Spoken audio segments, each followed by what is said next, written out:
Rekan-rekan media, selamat sore buat kita semua. Hari ini agenda persidangan adalah mediasi. Mediasi ini adalah sesuai dengan apa yang telah diputuskan minggu lalu dalam persidangan. Hari ini dilakukan mediasi. Kita tadi sebenarnya telah hadir di tempat ini jam 10 pagi. Ternyata sampai jam 3 sore ini kita baru selesai mediasi. Dengan alasan pihak penggugat ada kegiatan yang katanya mau mendatangkan penggugat prinsipal.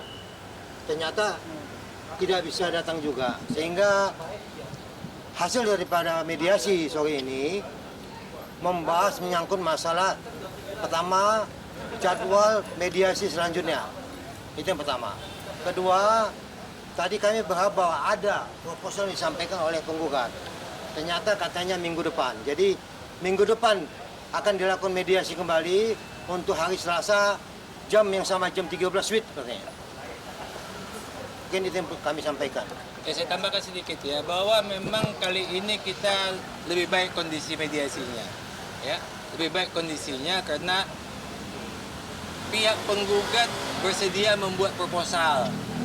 Kalau yang lalu penggugat sama sekali tidak mau buat proposal, baca aja gugatan. Demikian ya, kali ini ada itikat baik akan membuat proposal karena memang peraturan Mahkamah Agung nomor 1 tahun 2016 menentukan demikian. Setelah dia nanti membuat proposal, baru kami membuat tanggapan. Ya, setelah tanggapan baru nanti diadakan kaukus, dipertemukan para prinsipal kalau memang harus dipertemukan. Ya, jadi memang sudah dijadwal, lebih baguslah daripada yang lalu. Cuman kita masih lihat minggu depan.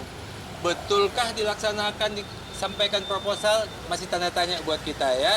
Tapi sementara ini kita anggap sudah lebih bagus dari yang sebelumnya. Mudah-mudahan dilaksanakan apa yang diagendakan tadi. Ya.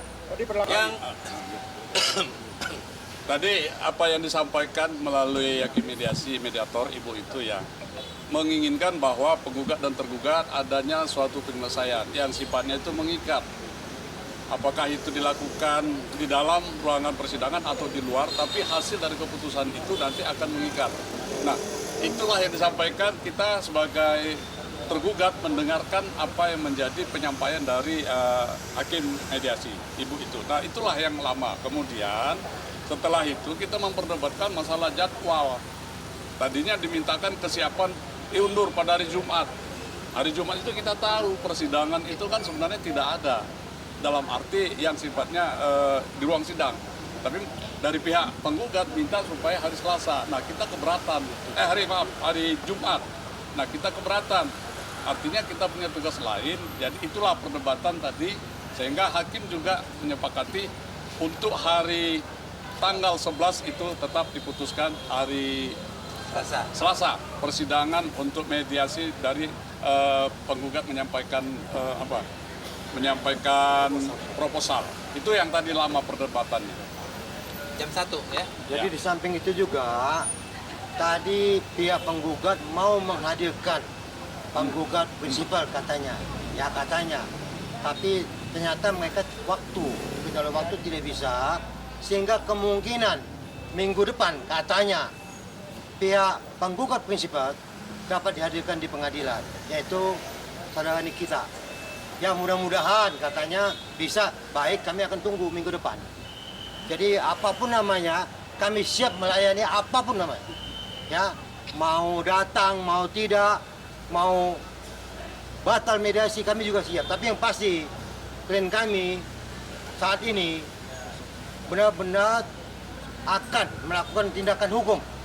Seperti apa yang kami sampaikan. Apabila gugatan ini dicabut kembali akibat ada putusan pidana, maka kami akan melakukan gugatan baru seperti gugatan perbuatan melawan hukum.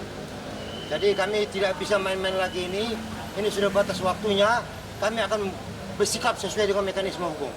Oke, Pak, mungkin seperti apa sedikit lama di dalam mungkin membahas apa aja nih, Bang? Oke, ya assalamualaikum warahmatullahi wabarakatuh. Selamat sore teman-teman media semuanya, terima kasih sudah menunggu. Hari ini kami sudah melaksanakan proses mediasi yang pertama yang difasilitasi oleh mediator non hakim yaitu Ibu Sri Miguna SIH Nah, adapun mediasi pertama ini tadi disampaikan terkait dengan tata kelola mediasi, ya. Terus kemudian disampaikan juga beberapa poin, misalkan terkait dengan kehadiran masing-masing prinsipal. Kemudian disampaikan juga minggu depan akan diagendakan mediasi kedua, proposal penawaran dari para penggugat, yaitu kami sendiri sebagai kuasa hukum penggugat. Artinya minggu depan masih mengajukan proposal ya Bang? Iya. Belum ada kesepakatan gitu? Iya, jadi minggu depan itu kan tanggal 11 November 2025 pukul 13.00 waktu Indonesia Barat akan dilaksanakan mediasi kedua dengan agenda proposal penawaran perdamaian dari para penggugat. Nanti akan menghadirkan kita juga? Ya, kami perlu sampaikan sebenarnya hari ini Nikita Mirzani itu bisa dihadirkan karena kami sudah mengajukan namanya permohonan kepada Ketua Pengadilan Tinggi DKI Jakarta untuk diperbolehkan Nikita Mirzani untuk hadir dalam proses mediasi ini. Tapi karena kebentur dengan waktu yang cukup menyita dalam pengurusan administrasi dokumen sehingga tidak dimungkinkan hari ini.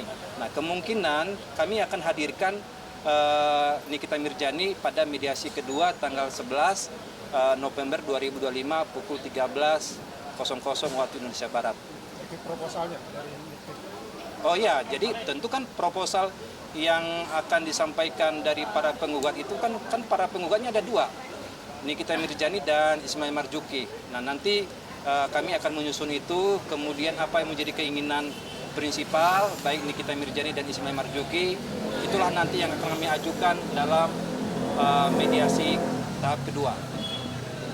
Gini, dalam proses mediasi yang dilaksanakan selama 3 bulan kerja sesuai dengan ketentuan Perma 1 2016, tidak ada gugatan balik di situ. Itu bicara namanya identifikasi masalah, terus bicara solusi dalam proses perdamaian. Nah, nanti ketika misalkan 30 hari kerja itu proses mediasi dinyatakan deadlock, maka masuk namanya dalam pokok perkara. Nah, disitulah nanti ranahnya ketika ada jawaban dan eksepsi dari para tergugat. Kalau mereka melakukan namanya rekopensi, silahkan. Mereka yang punya hak terhadap itu. Tapi kami hari ini menyampaikan bahwa proses mediasi yang kami laksanakan hari ini berjalan dengan baik sebagaimana mestinya. Wah, saya belum mendengar itu ya.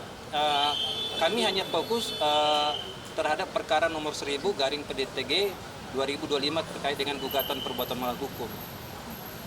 Nah, karena tadi katanya uang 4 miliar dari Rejimuri sendiri belum dikembalikan, Bang. Dan itu menjadi pokok permasalahannya juga untuk segera dikembalikan katanya. Iya, ditanyakan saja ke ini, siapa yang menyebut itu? Ditanyakan saja, kami tidak tahu itu. Ya. Kami fokus hanya terkait dengan gugatan PMH sama upaya banding yang sudah kami ajukan melalui Pengadilan Negeri Jakarta Selatan ditujukan kepada Pengadilan Tinggi DKI Jakarta. Jadi hanya 2 poin itu yang kami fokus saat ini.